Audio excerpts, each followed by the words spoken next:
తమ గ్రామాలను schedule tribal గ్రామాలుగా పరిగణించడంటూ దాఖలు చేసిన పిటిషన్పై సుప్రీంకోర్టు ధర్మాసనం విచారణ చేపట్టింది. ఆ గ్రామాలను ట్రైబల్ గ్రామాలుగా పరిగణించొద్దంటూ మధ్యంతర ఉత్తర్వులు జారీ చేసింది. ములుగు జిల్లా మంగపేట మండలంలోని 23 గ్రామాలను షెడ్యూల్ ట్రైబల్ గ్రామాలుగా పరిగణించొద్దంటూ సుప్రీంకోర్టు మధ్యంతర ఉత్తర్వులు జారీ చేసింది.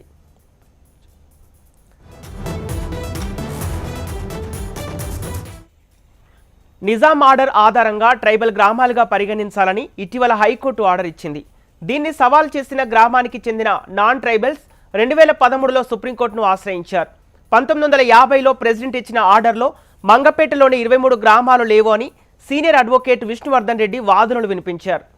పిటిషన్పై విచారణ జరిపిన జస్టిస్ మహేశ్వరి ధర్మాసనం ఆ 23 గ్రామాలను షెడ్యూల్ ట్రైబల్ గ్రామాలుగా పరిగణించొద్దని స్పష్టం చేసింది.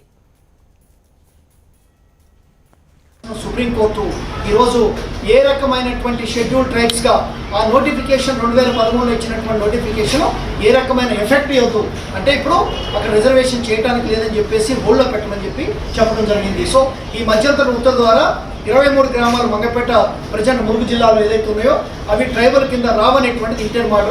ఫైనల్గా మళ్ళీ రాష్ట్రపతికి ఉన్నటువంటి అధికారాలు ఏంటి, షెడ్యూల్ ఏరియా పవర్స్ ఏంటంటే మళ్ళీ ఫిబ్రవరి వచ్చే సంవత్సరంలో ఫైనల్